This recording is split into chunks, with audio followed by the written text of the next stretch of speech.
I trust God. And that's the moral of the story. Your trust in God has to be so much more stronger than it has ever been, because this season has been difficult. These past seasons have been more difficult than before. You have been faced with trials. You've been faced with so many things, so many difficulties. Although you have many blessings to show and flow up in your life, many things begin to flow in your life, and then there will be something else that will happen. Then you will receive a breakthrough. It's almost like there's been more trials than breakthroughs in your life. And I know it's tough. It's been a lot. And God knows that everything that you've been through, He's causing it all to work out for your good. Many times we sit and think like, what in the world is going on? Like, why is all of this happening to you, right? You're thinking like, why is all this happening to you and not happening to other people? You don't see other people going through what you're going through, and you're wondering like, was it something you did wrong? But no, God causes all things to work together for your good. You have to think about it. Even with David, remember, he was in the back. His dad kept him in the back where nobody could see him. Nobody knew he was back there, but the whole time he was preparing. And although his brothers were in the forefront the whole time, you remember God said the first shall be last and the last shall be first. And that's exactly what happened with David. He was in the back, fighting and warring, learning things throughout his isolation. He knew what was going on. He knew that he had to prepare. So he stayed calm and he stayed patient with what the Lord gave him. Yes, his brothers had it all. They were able to do so much and everything was going good for them because they was able to go and fight and show off what they can do. But when it came to the giants, you got to remember that David was prepared. His brothers, they were always used to fighting everybody else that was like regular, yeah. But David was used to fighting giants, bigger things. He was used to it because he trusted in God. That was his moral. The moral of his story was that he trusted in the Most High. He knew exactly what to do. And see, that's the thing about you. Many people don't see what God is doing in your life. There's a lot of preparation that has been happening in your life. You have faced all these difficulties because you have been being prepared for what's to come. And see, a lot of these other people, you think, okay, it's not happening, nothing's happening to them. It's because they're used to fighting. They're used to going through things that are just small and regular. These are just regular everyday things. But you're used to fighting and getting through tough times that are just way more like out of the box, like strange things. You're used to facing it and trusting that the Most High will come and help you and protect you. So those things only begin to prepare you for what's to come. There are going to be times that are going to come in this life where those people that counted you out and did not understand the assignment that was on your life, that did not allow you to come to the front when it was time, they didn't ask you to pray. They didn't ask for you to give them a prophecy. They didn't ask you to touch them or, lift them up or none of that. But they're going to realize they're going to need you because you're going to be able to fight a battle that they've never seen. It's like you are really their inspiration. You're really the inspiration that they need. And a lot of you guys know that David ended up becoming king. He became king he was actually anointed as king when he was back there still warring against all of those bigger things in the back. When people had him in the back, he had been anointed for a while. But when his time came, he prospered. And that's what's going to happen with you. When this time comes, you're going to prosper. And they're going to know that the Most High God has his hands on you. That there is something different and totally, so different about you. They're going to know that God was preparing you. They're going to see that, wow, the one that we counted out, the one that we didn't want around, the one that was not right for us, that we thought that nobody wanted to be around. That's the one who is actually anointed. They're going to know. What they say, they'll never know. They'll never know. But they will know. These people, everyone that you know, will know.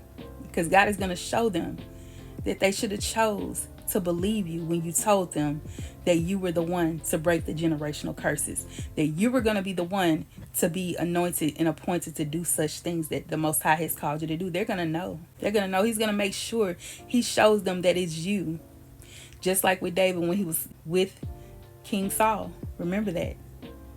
Everybody knew. They said Saul has killed his thousands and David has slain his tens of thousands. They were rooting for David. They knew that it was something about him. There was something that was changed about him, that there was nothing that King Saul could do, that there was nothing that he could do that was compared to what David did.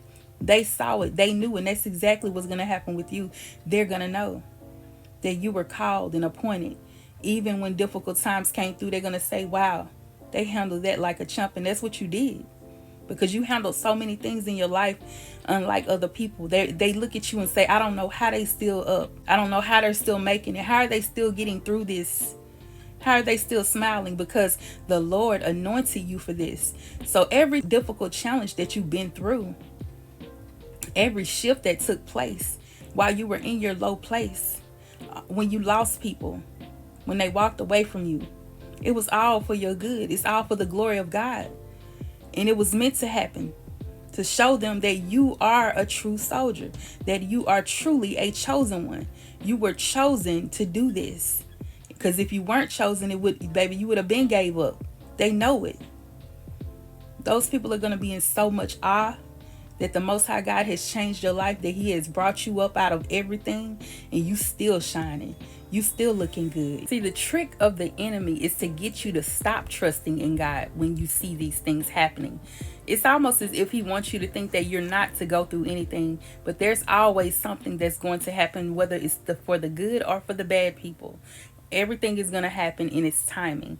But the difference is that you have the strength that is within you, that comes from source, that comes from the Most High, that helps you to keep going, to stay encouraged, to keep on fighting, no matter what it is. Yeah, you faced a lot where you may have lost loved ones this year or this past year that was supposed to take you out. What the devil meant for bad, God causes to come out for your good. And you still have the strength, and many people don't understand how you're still operating, how you're still moving about, how you haven't went crazy. You know, people wanted you to go crazy. They wanted you to be weirded out and to give up totally on God. But we know that we're not doing that, because we have power, we have strength, we have the might, we have the Holy Ghost within us, who lifts us up when we're weak, who strengthens us to make us stronger when we're weak, to give us the mind of Christ, to help us to be more like God.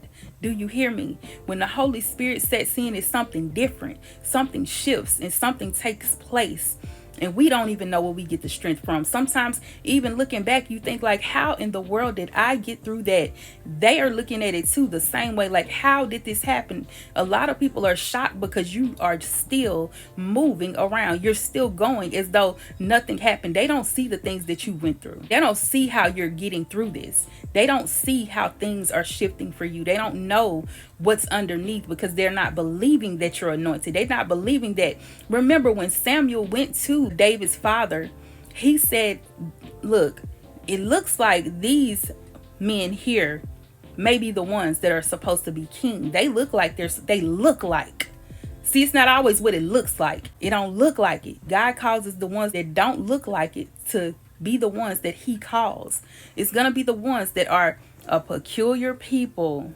We're not the same. We're not going to be the same as everybody else. And that's what they see now. That's what the world looks for. They look for the outer appearance of people to choose who they want to pick to be the one, to choose who gets the job, to choose who's gonna prosper the most. They look at the outer appearance, but God looks at the heart. There is something about the heart that God knows, even if it's something little within that heart that is negative, that is envious, that is bad. He's going to know it. But God looks at the heart. He knows the heart. Even though you may have had some things where you thought like, why in the world? You may have thought to yourself like, God, there has to be something to change this. And see, that's the thing. God knows the heart. There's a shift that the Most High is going to show that everybody, they're going to know. You know how what is that saying that says they're going to know. They're not going to know. They'll never know. They're going to know. They're going to know. Because God is going to let it be known that you are the one. You are the one who He chose. You are the one who He decided, yes, you went through. You got to go through these trials. You got to go through these tests. But I'm going to show them that what you went through was not to be laughed at.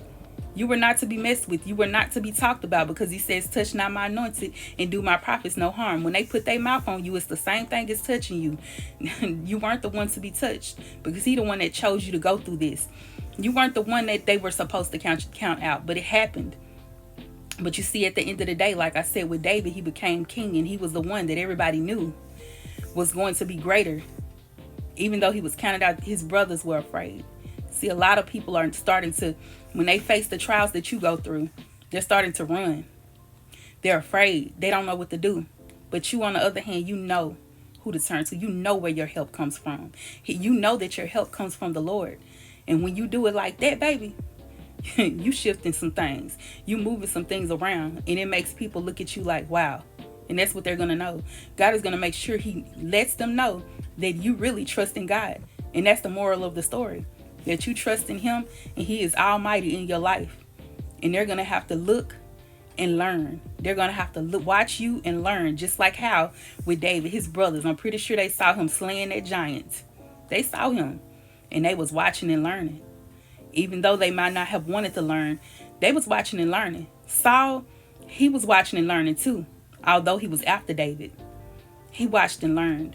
But he knew that at the end of the day, that it was David who was called to be the one, to be the king. And that's what God is going to do for you. You're going to be full of greatness. He's going to bring you to the forefront. He's going to make you, the first shall be last and the last shall be first. You were the last one, but he's making you first. So you better get ready, because these people ain't ready for you, but they going to have to know. And he's going to make them know. Big period.